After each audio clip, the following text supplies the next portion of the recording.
8 ans après le premier volet qui a relancé l'univers de Rocky Balboa au cinéma porté par Sylvester Stallone et 5 ans après le second volet, Michael B. Jordan est de retour dans le troisième volet de Creed en tant qu'interprète d'Adonis mais aussi en tant que réalisateur puisqu'il réalise son premier film. Le film est évidemment assez attendu, c'était clairement un des films les plus attendus du début d'année 2023 et plus d'un mois après sa sortie en salle, on va parler de ce que vaut le film, de cette première réale de Michael B. Jordan et de son score au box-office par rapport aux deux précédents volets.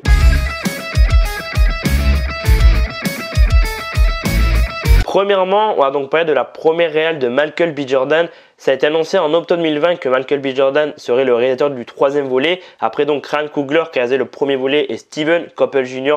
qui a réalisé le second volet. Et c'est vrai qu'à l'annonce, ça a surpris beaucoup de personnes. Mais je pense que d'un autre côté, on avait vraiment tous hâte de voir ce qu'allait faire Michael B. Jordan en tant que réalisateur, puisqu'il a prouvé plusieurs fois son talent en tant qu'acteur. Et personnellement, j'ai trouvé sa première réalisation, mais juste incroyable. L'univers de Creed est vraiment hyper bien retranscrit. Après, bon, il interprète le rôle principal, donc ça aurait été dur de mal retranscrire l'univers. Mais c'est vrai que peut-être que certains avaient peur que voilà, il fasse de la merde par rapport aux deux premiers volets, par rapport à l'univers de Creed et de Rocky Balboa. Alors c'est vrai que Sylvester Stallone n'est pas présent dans le film, donc c'est vrai que ça n'a pas plu à certains. Après, je pense qu'il a voulu raconter sa propre histoire et là clairement le film se concentre sur le passé d'Adonis Creed, donc le personnage qu'il interprète depuis le premier volet. Et c'est vrai que mettre Rocky dans le film, peut-être que voilà, ça aurait pas servi à grand chose, ça aurait peut-être servi juste de remplissage. Et pour moi vraiment, le film La Creed 3, Michael B. Jordan, il a vraiment tout donné pour faire aussi bien que les deux précédents volets.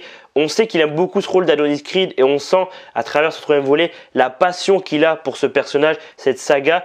J'avais personnellement moi adoré le premier volet et un peu moins le second volet. Et là, ce troisième volet, il m'a mis une claque monumentale. Je l'ai trouvé encore plus intense que les deux précédents. Les combats sont juste incroyables, hyper bien réalisés. Surtout le final où j'étais en mode, c'est quoi cette dinguerie? Vraiment, rien que pour le combat final, il faut aller voir Creed 3 en salle. Parce que vraiment, le combat final, c'est une masterclass que Michael B. Jordan et Jonathan Majors ont fait. Justement, le duo Michael B. Jordan et Jonathan Majors, il est impressionnant et j'espère qu'on les reverra prochainement jouer ensemble parce que vraiment ça fonctionne à la perfection. Jonathan Majors, il est juste monstrueux. Il livre pour moi sa meilleure performance à ce jour dans ce Creed 3. Il m'a juste impressionné avec ses expressions de visage. Il gère de ouf et clairement c'est vrai que Jonathan Majors, c'est un acteur qui depuis des années est en train de monter. On sait qu'il va interpréter Kang le Conquérant chez Marvel Studios. Voilà, là il joue dans le Creed 3. C'est vraiment un acteur qui est en train de monter et franchement à chaque fois que je le vois, il m'impressionne de plus en plus. Là dans ce Creed 3 au début quand ils sont au restaurant avec Michael B. Jordan, clairement, il a des expressions de visage en mode il a l'air malheureux, il a limite les larmes aux yeux et après il se transforme vraiment, tu vois une évolution du personnage en mode il est là pour se venger, pour prendre la place de Adonis Creed, donc interprété par Michael B. Jordan.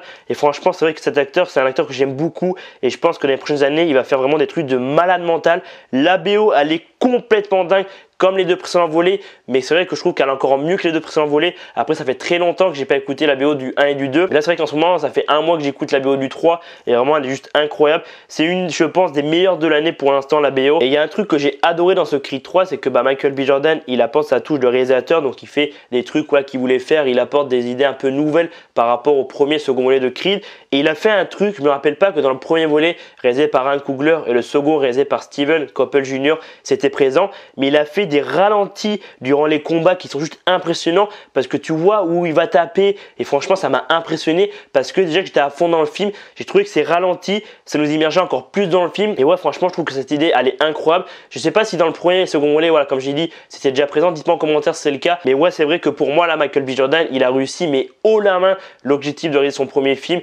À voir s'il va faire d'autres films prochainement. Mais en vrai, je pense que l'objectif est réussi. Donc, je pense que les studios vont lui faire confiance. Et je pense que dans les prochaines années, en plus de sa carrière d'acteur, il va devenir réalisateur. Et en vrai, j'ai hâte de voir ce qu'il va faire comme prochain film. Parce que là, clairement, ce Creed 3 était incroyable. Je pense que c'est pour moi le meilleur de la saga. Mais vu que j'ai pas revu les deux précédents volets depuis très longtemps, je peux pas vraiment comparer. Tu vois, mais c'est vrai que le premier, j'avais adoré. Le second, j'avais un peu moins aimé. Et là, ce troisième volet, vu que vraiment, il est assez récent. Pour moi, j'ai adoré. C'est clairement le meilleur. Mais peut-être qu'une fois, j'aurais revu le premier, le second volet, je me dirais finalement le premier est meilleur, ensuite il y a le 3 et ensuite il y a le 2.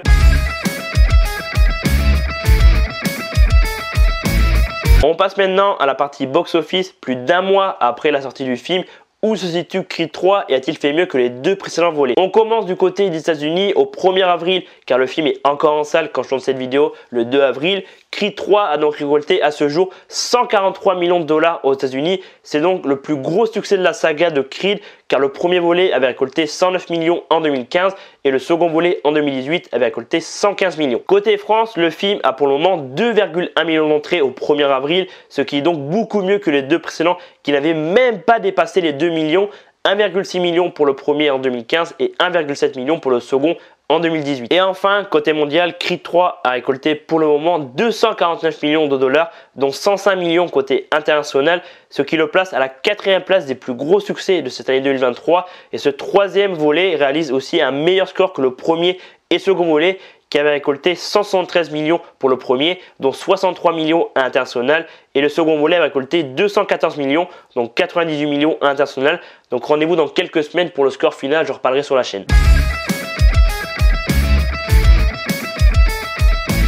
Et voilà, c'est la fin de la vidéo et donc la fin de mon avis sur Creed 3, moi aussi sur son box-office. J'espère qu'en tout cas cet avis vous aura plu. Dites-moi en commentaire votre avis par rapport au film, qu'est-ce que vous avez pensé de la première réalisation de Michael B. Jordan. Dites-moi ça en commentaire. N'hésitez pas aussi à mettre un petit pouce bleu et à vous abonner, ça fait grave plaisir et ça permet de soutenir la chaîne.